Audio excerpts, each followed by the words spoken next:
नमस्कार दोस्तों, भारत में ना दो ही चीज चलती है, पहला बॉलीवुड, दूसरा क्रिकेट। लेकिन कोई लोग इतने ज्यादा एक्सपर्ट होते हैं कि इन दोनों में ही अपना हाथ आजमाते हैं, लेकिन दोनों में ही अनसक्सेसफुल होते हैं। ऐसे ही एक अनसक्सेसफुल इंसान के बारे में आज हम इस वीडियो में बात करने वाले हैं, जिनका नाम है Yograj Singh. The greatest captain of all time mister Kapil Dev. उसको मैंने बोला, मैंने कहा वो हाल करके छोड़ूंगा कि दुनिया थूकेगी तुझ पर। आज युवराज सिंह के पास 13 ट्रॉफी है, तेरे पास एक ही है वर्ल्ड कप। बात खत्म।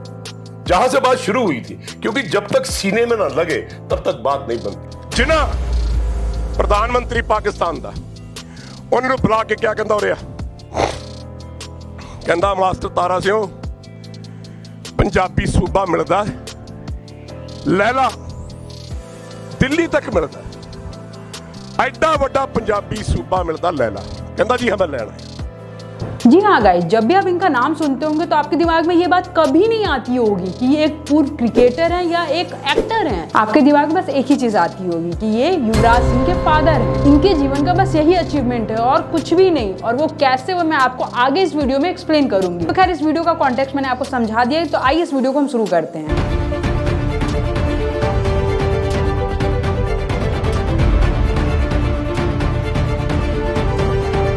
योगराज सिंह, इनका भी हाल ही में एक पॉडकास्ट आया है समधीज के साथ, और इनके पॉडकास्ट के कुछ क्लिप्स को लोग ट्विटर पे शेयर कर रहे हैं चैट बोल के। अभी किस चीज को चैट बोल रहे हैं उसको आप पहले एक बार देख लीजिए, फिर हम उसके बारे में आगे बात करेंगे। एक घर का हेड मर्द होता है, ये पक्की बात है। नहीं, वो नहीं रहे तो माँ होती है, फिर ठीक है। माँ नहीं होती तो फिर बच्चे। तो क्या वाइफ हो सकती है हेड हस्बैंड के होते हुए? हो सकती है, क्योंकि वाइफ के बगैर वो हेड हो ही नहीं सकता।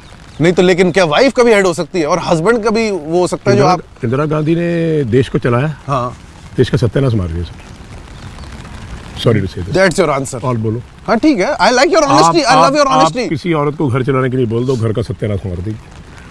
तो जैसे कि आप लोगों ने सुना, योगराज सिंह ने कहा कि भाई जो महिला होती है ना, वो देश बर्बाद कर देती है, घर बर्बाद कर देती है। नो डाउट बहुत सारे लोगों को ये सुनने में बहुत ज्यादा चैट लग रही होगी, बहुत ज्यादा अच्छा लग रहा होगा, लेकिन इन रियल लाइफ ऐसा तो कुछ नहीं है। देखिए, जब भी कभी महिला की बात आती है ना, तो हमें सबसे पहले याद आती है हमारे देश की प्रधानमंत्री, जी हाँ, इंदिरा गांधी की। सेम एज लाइक इन्होंने भी इंदिरा गांधी जी का नाम लिया और उन्होंने कहा कि भाई इंदिरा गांधी जी ने देश को बर्बाद कर दिया। एंड नो डाउट आज के डेट में आप इंदिरा गांधी जी के बारे में कुछ भी बोल सकते हैं, क्योंकि कांग्रेस पावर में नहीं है। और दूसरी बात, आप इतिहास को अपने तरीके से मोल्ड कर सकते हैं। ऐसा ही सेम स्टेटमेंट बॉलीवुड की अभिनेत्री, सॉरी, सांसद कंगना रनौत जी का भी आया। कंगना जी, आप जिस पार्टी से आती है ना, उस पार्टी के सबसे विजनरी लीडर अटल बिहारी वाजपेयी जी ने इन्हीं इंदिरा गांधी जी को माँ दुर्गा बोला था। तो पॉइंट इज दैट, फैक्ट ये है ना कि इंदिरा गांधी जी इतनी भी कमजोर नहीं थी जितना उनको प्रिटेंड किया जा रहा है। खैर, हम योगराज सिंह के बारे में बात कर रहे थे। तो दोस्तों, जो व्यक्ति महिलाओं को लेकर अच्छा सोचेगा, जो उनकी रिस्पेक्ट करेगा, हम उन्हीं से एक्सपेक्ट कर सकते हैं ना कि वो महिलाओं को लेकर कुछ अच्छा बोले। अब ये व्यक्ति योगराज सिंह जो है, वो पॉलिटिकली इतना ज्यादा बीमार है ना, जिसकी कोई हद नहीं। किसान आंदोलन की नौटंकी तो आपको याद होगी, अगर नहीं याद है तो आप थोड़ा रिवाइंड कर लो। 2020 में किसान आंदोलन को लेकर बहुत ज्यादा नौटंकी हुई थी। उसी नौटंकी का एक बहुत बड़ा हिस्सा थे योगराज सिंह। योगराज सिंह ने बहुत अच्छे अच्छे स्टेटमेंट दिए थे। पता है क्या,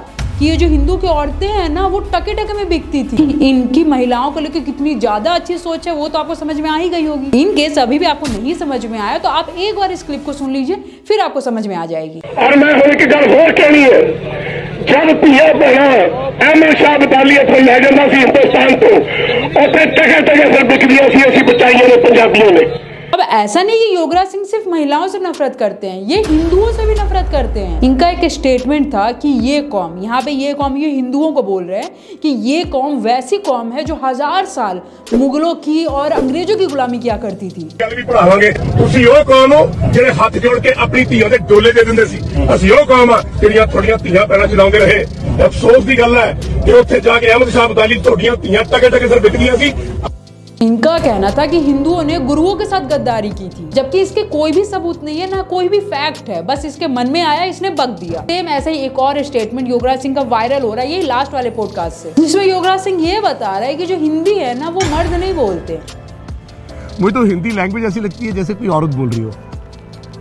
तो वो आपको पसंद नहीं है कि औरत पसंद है? फिर जब औरत बोलती है तो बहुत अच्छा लगता है, जब मर्द हिंदी बोलता है ऐसा लगता है ये क्या बोल रहा है, कौन आदमी है, मुझे वो डिफरेंट लगता है। तो मर्दों की भाषा कौन सी है? मर्दों की भाषा है कि क्या हाल है भाजी, ठीक ठाक हो? ठीक है जी, ठीक है जी, चढ़ती कला, वाहिगुरू जी का खालसा, वाहिगुरू जी की फतेह। आ लैंग्वेज आप कैसे हैं, कैसे आए हैं, क्या करते हैं, आपके माँ बाप ठीक है? अरे भैया, हम बहुत ऐसा हो गया है। ये मतलब कुल मिला के मर्दों की भाषा हिंदी नहीं पंजाबी है। इस आदमी को मैं सेपरेटिस्ट बोलूं, एंटी इंडिया बोलूं, एंटी हिंदू बोलूं, वो आप मुझे कमेंट में बता दो। मैं जेन्युइनली बता रही हूँ गाइस, युवराज सिंह बहुत अच्छे इंसान है और प्लेयर भी हैं, लेकिन ये व्यक्ति उनकी इज्जत को फजीयत करने में एक पॉइंट नहीं छोड़ता। इस आदमी का खुद का क्रिकेट करियर देखोगे ना तो आपको सुन के हंसी आ जाएगी। एक बार मैं इसको फैक्ट के साथ एक्सप्लेन करती हूँ।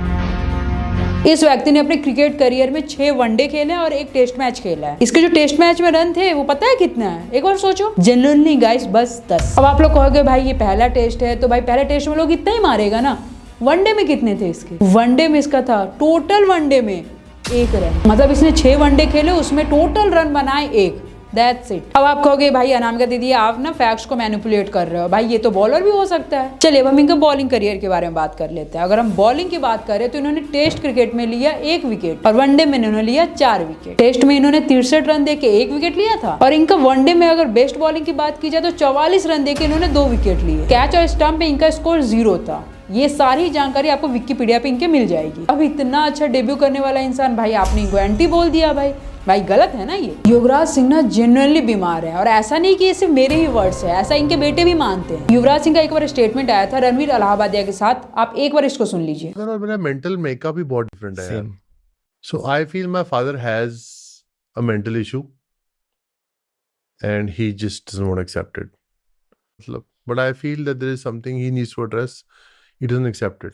Like I accept that I need therapy, but he... तो जैसे कि आपने सुना कि युवराज सिंह ने खुद बोला कि इनके पिता की दिमागी हालत सही नहीं है और ये फैक्ट भी है। देखिए युवराज सिंह ने हर फील्ड में अपना हाथ आजमा चुके हैं। क्रिकेट की बात तो हम कर ही चुके हैं। रही बात बॉलीवुड करियर की तो वो भी कोई खास नहीं था। अब रही बात पॉलिटिक्स की तो हाँ भाई पॉलिटिक्स में उन्होंने बहुत अच्छा खेला। 2009 के हरियाणा विधानसभा के चुनाव में ये खड़े हुए थे। इंडियन नेशनल लोकदल के टिकट से ये चुनाव लड़े थे पंचकुला से और वहां इनको मिले थे 16,932 वोट, जो कुल डाले गए वोट का 20% था और ये तकरीबन 12,000 वोटों से हार गए थे। मतलब कुल मिला के इनका राजनीतिक करियर भी क्रिकेट करियर जैसा था। अगर आप इस व्यक्ति की लाइफ में डीप में जाओगे ना तो आपको पता चलेगा कि इस इंसान का कहीं भी मतलब कहीं भी सही डिसीजन नहीं रहा। इस व्यक्ति को मेन लोग इसीलिए जानते थे कि ये युवराज सिंह के पिताजी थे और दूसरा इनके साथ जुड़ा रहता था कंट्रोवर्सी का नाम। अभी ये कहते थे कि ये पूर्व कप्तान कपिल देव पे बंदूक तान दिया करते थे। हिल गए क्रिकेट की वजह से। इतना हिल गया हाँ। कि शुक्र करो किसी के मर्डर नहीं हो गया मेरे हाथ से। किसका मार देता एक किसका? Kapil Dev became a captain. He dropped me for no reason. And my wife went and asked him a question. Why? So I said, you come here. I took my pistol out. I said, Gadi Sutar. I went to his house. Kapil's house? Yes. And I got Bhanegal. Sector 9. His mother came. He came with his mother. His brother came. तो मुझे भाई को 10-12 इकट्ठी गाली निकाली। अगर तेरी वजह से ना आज एक दोस्त मुझसे बिछड़ गया, पर जो तूने किया है, you will pay for it. I want to pull it through your head, but I'm not doing it because you have a very pious mother. ये माँ खड़ी है। फिर कभी ये कहते हुए मिल जाते हैं कि भाई MS धोनी ने इंटेंशनली वर्ल्ड कप हरवाया। महेंद्र सिंह धोनी ने जानबूझ के ये वर्ल्ड कप हरवाया ताकि यह बड़ी बात फिर से एक बार धोनी मैं कह रहा हूं जानबूझ के हरवाया तो वो नहीं चाहता था कि किसी की कैप्टनसी के नीचे वर्ल्ड कप जीता जाए, क्योंकि महेंद्र सिंह धोनी ने जब वर्ल्ड कप जीता था 2011 में 28 साल के बाद, वो सिर्फ महेंद्र सिंह धोनी के नाम ही रहना चाहिए। ये वो आदमी है जो अपनी कुर्सी के लिए किसी को भी बेच सकता है, किसी को कुछ भी कर सकता है। यानी कि आप कह रहे हैं कि धोनी अगर खेलते तो हम जीते, धोनी की वजह से हारे वर्ल्ड कप। कमाल की बात है। आप जडेजा बैटिंग कर रहा है, चलो लॉजिक की बात करते, छोड़ो आपने जो सवाल पूछा, जडेजा बैटिंग कर रहा है, वही बॉलर वही विकेट वही समा, दे छक्का दे चौका, जैसे यूवी आता था मैच खोल देता था, राइट। और ये भाई साहब उसको जाके बोलते तू मार, पांडे को बोलते तू मार, इसने 2 बैट्समैन आउट करा दिए। अगर जडेजा आके इस तरह खेल सकता है तो तेरे को भी तो 12 बॉल में गिन के दिखा सकता हूं, अभी रिवाइंड करके देखो जो इसके स्लॉट में पड़ी हैं। जब ये चेन्नई सुपर किंग के लिए खेलता है तब तो उनको रख के मारदा यहाँ वहां, mid on mid of mid wicket. देखिए अब इन सारी चीज का अगर आप फैक्ट चेक करने जाएंगे ना तो आपको रिजल्ट सुनने ही मिलेगा। पॉइंट इज दैट इसमें आपको दिमाग लगाने की जरूरत नहीं कि भाई युवराज सिंह कह रहे तो कुछ सोच समझ के ही कह रहे होंगे। युवराज सिंह में अगर सोचने की समझ होती ना तो बात ही अलग होती। खैर ये तो हमने इनके पब्लिक लाइफ के बारे में बात करी। अगर हम इनके पर्सनल लाइफ के बारे में बात करें जो कि इंटरनेट पे अवेलेबल है, तो युवराज सिंह ने अपने जीवन में 2 शादियां करी। इनकी जो पहली वाइफ थी उनका नाम था शबनम, उनसे इनको 2 बेटे हुए थे, पहले युवराज सिंह दूसरा जोरावर सिंह। इसके बाद युवराज सिंह ने अपनी पत्नी शबनम को तलाक दे दिया और फिर दूसरी शादी कर ली। तो कुल मिला के आपको यहाँ भी समझ में आ गया होगा कि ये पर्सनल लाइफ भी कितने अच्छे से मेंटेन करते हैं। खैर कई सोर्सेस में ये भी बताया जाता है कि जो युवराज सिंह है ना वो अपनी माँ के साथ ज्यादा रहते हैं, ना कि युवराज सिंह के साथ। देखिएगा जैसा कि मैंने आपको शुरू में बताया कि हिंदुस्तान में 2 ही चीज चलते हैं, पहला बॉलीवुड, दूसरा क्रिकेट। और इस चीज के चलने का पीछे का एक ही कारण है, वो है उसकी कल्ट फॉलोइंग। इस लाइक आपने कई सारे ऐसे एक्टर को देखा होगा जिसके पीछे जो लोग हैं वो अपने जान देने को तैयार होते हैं। सेम ऐसी आइडल वर्शिप क्रिकेट में भी चलती है। क्रिकेट के फैंस क्रिकेट को एक तरीके से रिलीजन मानते हैं और अगर इनके आइडल के बारे में कोई कुछ कह दे तो उनके लिए ये लड़ने को तैयार हो जाते हैं। और इन्हीं सारे चीज का फायदा युवराज सिंह जैसे लोग उठाते हैं। ये जानते हैं किसी भी क्रिकेटर के बारे में कुछ भी बोल देंगे और जो लोग उनको हेट करते हैं वो इनको सपोर्ट करेंगे। तो कुल मिला के ये लूप होल का फायदा उठाते हैं और सिंपल वर्ड में हम बोले तो ये लोगों के भावनाओं का फायदा उठाते हैं। अभी एक एग्जांपल से मैं आपको समझाती हूँ कि आइडल वर्शिपिंग कैसी होती है। अभी हाल ही में प्रेमानंद महाराज जी के पास विराट कोहली और अनुष्का शर्मा गए थे। ये क्लिप आपने जरूर देखी होगी। ठीक हो आप? मन प्रसन्न है? ये इस सखी को दे दो। ये विराट कोहली। यहाँ पे मैं पूरी वीडियो नहीं चला सकती लेकिन आपने पूरी वीडियो जरूर देखी होगी। जब आपने ये वीडियो देखी होगी तो आपको वहाँ पे भक्ति और स्पिरिचुअलिटी का माहौल दिखा होगा। कुछ क्रिकेट फैंस को इसमें भी पॉलिटिक्स दिख गई। अब एक मुस्लिम भाई है, उन्होंने एक वीडियो बना के डाली। एक बार आप इस वीडियो को देख लीजिए फिर आपको समझ में आ जाएगा। सुनने में आया है कि विराट कोहली किसी बाबा के सामने झुक गया और बाबा से सवाल करते हुए बोला है कि हम मेहनत तो करते हैं पर हमें सफलता नहीं मिलती। और बाबा का जवाब कि जहाँ से तुम्हारी हार हुई है कल वहीं से जीत का सूरज निकलेगा। लेकिन मैं तो तुम्हें बोलना चाहूंगा कि जब तक किंग बादशाह की केकेआर टीम खेलेगी तो आरसीबी का जीत का सूरज। अब आपने की वीडियो देख ली, ये इनका इंस्टाग्राम अकाउंट। आई होप आपको समझ में आया होगा कि आइडल वर्शिप वाले कितने ज्यादा टॉक्सिक होते हैं। ये इतने ज्यादा मतलब मैं बोल नहीं सकती क्योंकि मैं महिला हूं, लेकिन अब समझ गए होगे कि मैं क्या बोलना चाहती हूँ। खैर मेरे इतने से कॉन्टेक्स्ट में आपको मेरी पूरी वीडियो समझ में आई होगी। इनकेस अगर आपको वीडियो पसंद आई है तो आप वीडियो को लाइक करें, इस वीडियो को शेयर करें, कमेंट करके अपना ओपिनियन जरूर शेयर करें मेरे साथ। बाकी मिलते हैं नेक्स्ट वीडियो में। जय श्री महाकाल।